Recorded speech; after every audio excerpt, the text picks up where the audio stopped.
That's what... But I haven't heard anything. I've heard generalities. Well, I don't know what you want me to say specific. I don't have specific legislation. Let's take a break. Okay. Let's take a break. Let's go back to, I mean, we've had the Rahm Emanuel, but maybe we start there.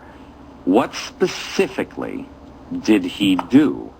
And why isn't there anything? I mean, there is actionable stuff there. So why wouldn't we follow that?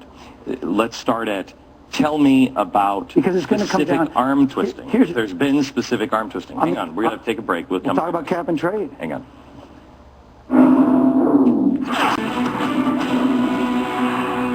Former New York State Congressman Eric Massa is with us, and we've kind of had this has been an interesting hour, but I'm a little frustrated now because I think the American people, as we were talking in the break, the American people are tired as well, because they hired a bunch of people to do the job and look after things, and we see what's happening. The house is burning down, and firemen keep running out, but they won't say, over here, bring a hose over here, and we're standing with hoses, we want to help.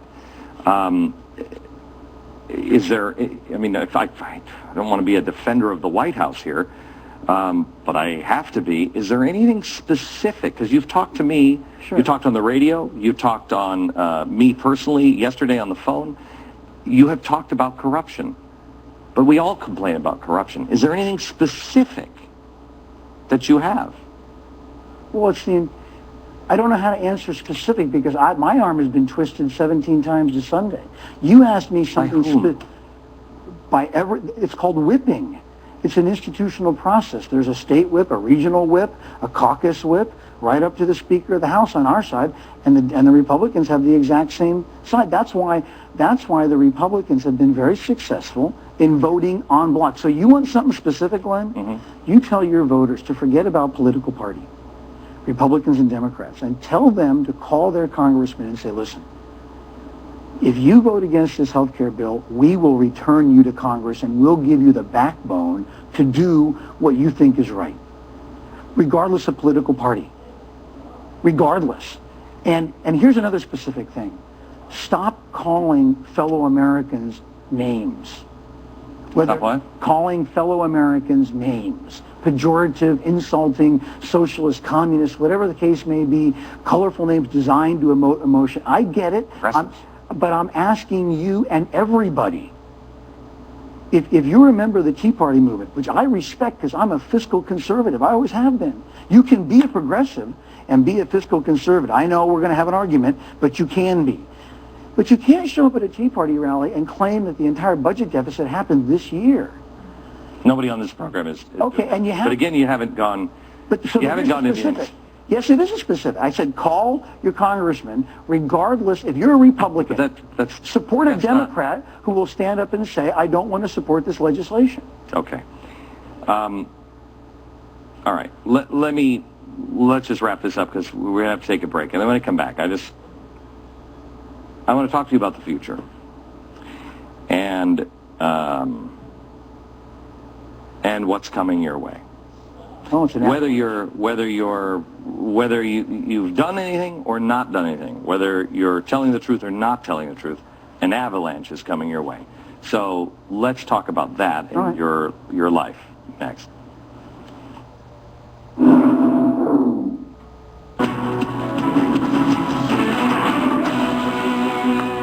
We are back with former New York State Congressman Eric Massa. He says this interview will happen, then he will do one more, and then that will be it. We have found out a few things this hour. First, you said that you were forced out, or that's what I heard, that you were forced out. You say that's not true. I take full responsibility for my own actions. Okay. But you say that you didn't do anything criminal? Nope, absolutely not. You didn't do anything sexually inappropriate? No. Okay. But you were inappropriate with staff members in language, et cetera, but nothing sexual in nature. That's correct. Is there another shoe that's going to drop? Is there anything? People at this point will say anything about me, and that's fine. I don't have an axe to grind. I'm not trying to change the world.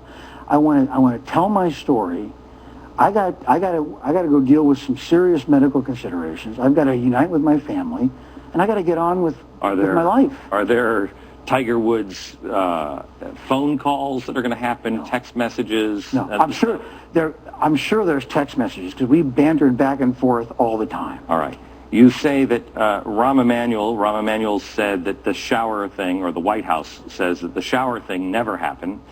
You're saying that he lied, or the White House is lying? It happened. It happened.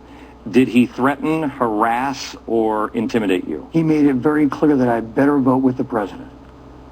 Did he do it in a threatening or intimidating or harassing? Well, I wasn't intimidated because, you know, how do I look like someone's going to intimidate?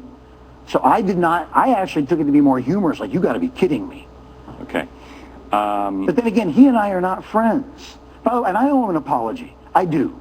Because on my radio show, I went over the top. I said he'd tie his kids to the railroad to get a vote. He wouldn't do that. He'd tie my kids to the railroad to get a vote, but maybe not his. And so in hyperbole, I was guilty. I went over the top. Enough said on that. America, I'm going to shoot straight with you. I think I've wasted your time. I think this is the first time I have wasted an hour of your time, and I apologize for that. Because I think we could have spent a lot less time you backtracking a lot. You're a lot. I'm not backtracking. I'm telling you what happened. On corruption, and you don't really have anything except what I say. You don't. You're now apologizing to Rahm Emanuel. That was sarcastic, Glenn. Okay. Did you get that? I didn't. No, I didn't. But I said he'd tie my children to the railroad tracks. Okay. All right. Okay. Listen, Rahm Emanuel is very good at making enemies. And he's not very good at making friends.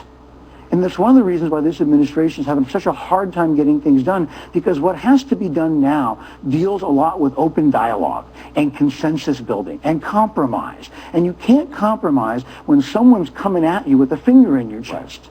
You simply can't do that. There is no compromise. It's my way or the highway. I once had someone tell me, you've got to vote with the president. This is the president's first piece of legislation.